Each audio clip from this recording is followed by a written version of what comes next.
Bonjour, j'espère que vous allez bien. Très content de vous retrouver dans cette nouvelle vidéo. Donc aujourd'hui, je vais te présenter mon paludarium que j'ai réalisé il y a quelques temps déjà. Donc on va voir ça d'un peu plus près.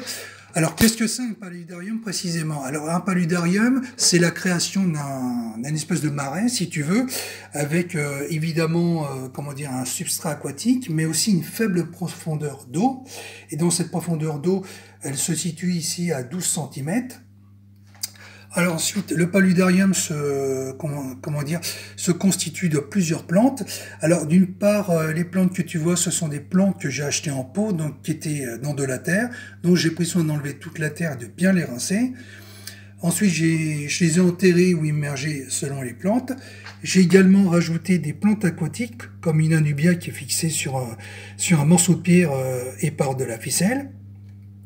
Alors, également, j'ai rajouté une petite pompe filtrante, comme tu peux le voir. Donc, il n'y a aucune masse filtrante à l'intérieur, c'est juste pour créer un brassage, pour oxygéner l'eau plus précisément. Ensuite, j'ai rajouté un thermoplongeur, justement, pour bien chauffer l'eau. Ce thermoplongeur, justement, va contribuer à chauffer l'eau et à dégager de la vapeur, comme tu peux le voir sur les vitres. Donc, c'est vraiment un climat chaud et humide, comme dans justement un milieu tropical. Et justement, ça c'est très important pour la réalisation d'un paludarium qui est ce type de paramètres. Alors, les plantes que tu vois en général, ici, elles se sont très bien adaptées. Donc, toute la vie vient de l'eau, donc c'est un peu un retour aux sources. Bon, j'ai également mis à l'époque comme plante une fougère. Bon, malheureusement, elle s'est mal adaptée, elle a commencé à noircir. Bref, quand elle s'est mise à moisir, je l'ai enlevée. Donc, j'ai laissé le reste. Donc, dans l'ensemble, tout cet écosystème a bien trouvé sa place. Il s'est bien adapté. Donc, ça, c'est plutôt un plus. Et comme tu peux le voir à l'intérieur, dans la profondeur d'eau, là, j'ai eu beaucoup de petites surprises. Donc, ça, ce sont des physes. Donc, très prolifiques. Alors, au début des physes, j'en ai pas eu beaucoup, et dès que j'ai augmenté la température de l'eau, alors là, ça a été l'explosion. J'ai eu plein de naissances qui sont arrivées abondamment, mais bon, dans l'ensemble, c'est très positif, parce que les physes, ce sont des nettoyeurs, quelque part, donc elles ont quand même leur utilité, donc faut pas s'en débarrasser, ça a toujours un rôle, important. Donc, dans cet écosystème, tout le monde a trouvé sa place, tout se passe pour le mieux, donc j'ai pas de problème de pollution, donc ce côté-là, c'est plutôt positif. L'eau, elle est chauffée tous les mois de l'année.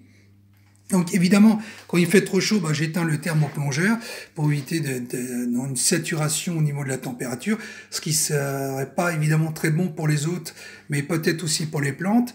Donc j'essaie de garder une mesure et surtout, je n'hésite pas à contrôler, et ça c'est vraiment important, la température de l'eau. Donc surtout en ce moment où il y a une très forte température qui s'installe avec des canicules à venir. Donc pour ça, j'ai mis un thermoplongeur, élément indispensable dans tout aquarium ou paludarium ou aquatarium. Donc dessus, ça me permet d'avoir le contrôle et de voir si quelque chose cloche. Donc ça évite justement d'avoir des déboires. Donc par rapport à ça, je n'ai aucun poisson à l'intérieur qui y vit. Donc évidemment, pour mettre des poissons, c'est idéal ce type de paludarium. Donc ça serait parfait justement pour des Plettas pendes ou alors même pour des ces poissons, tu sais, qui ne vivent pas très longtemps. J'ai plus le nom en tête, mais ça va des Kili, pardon, voilà. Donc ça justement c'est un milieu de vie parfait parce que la hauteur d'eau elle est pas très profonde comme tu peux le voir, et en plus c'est blindé de plantes aquatiques. Comme ce sont des poissons qui aiment bien les milieux discrets, tout ça, assez fouillus. Donc justement ce type de paludarium leur conviendrait tout à fait. Donc si je me lance justement dans cette aventure, au moins il n'y aura pas de soucis et ils trouveront leur place. Donc pour les poissons justement de cet acabit, ce type de paludarium est vraiment parfait, quoi. Et en plus, c'est pas trop contraignant, même pas contraignant du tout au niveau du remplacement d'eau, parce qu'en fait, je change l'eau, un quart de l'eau toutes les 3 semaines. Et de temps en temps, j'ajoute un peu d'engrais liquide hein, pour vitaliser les plantes, ça leur fait pas de mal. Donc évidemment, éviter les surdosages. Donc pour ça, j'utilise comme engrais justement le Plantamin, donc qui contient toutes sortes de minéraux différents. Donc c'est parfait justement pour mon paludarium. Donc avec ça, elles trouvent tout ce qu'il faut pour être en bonne santé. Et comme tu peux le voir, elles sont assez resplendissantes, tu vois. Elles jaunissent pas, elles s'adaptent très bien, elles ont des belles couleurs qui ressortent. Donc dans l'ensemble, je suis assez satisfait justement de la conception de mon paludarium. Donc ça demande pas des grands moyens. Donc comme tu peux le voir, c'est une cuve qui fait 45 sur 45. Donc c'est pas un gros gabarit non plus. Alors, oui, un dernier point aussi, donc pour l'éclairage, en fait j'ai utilisé mon ancienne rampe d'éclairage, comme tu peux le voir, donc c'est une rampe qui n'est pas très grande, elle doit faire à peu près, je sais pas, à peu près une quarantaine de centimètres, donc dessus ça donne un éclairage qui n'est pas trop fort, donc ça c'est important aussi, parce que le problème d'avoir un éclairage beaucoup trop fort, du moins quand il n'est pas réglable, c'est que ça donne un excès de lumière, et ça donne des algues filamenteuses, et ces algues, elles viennent s'installer à profusion, et c'est pas idéal.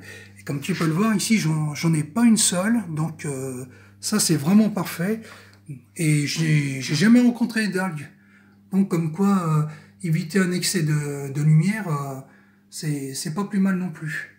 Et comme ça m'évite d'avoir à tout nettoyer, faire des changements d'eau trop importants, d'être un peu de tomber dans une galère. Donc avec ça, j'ai aucun souci.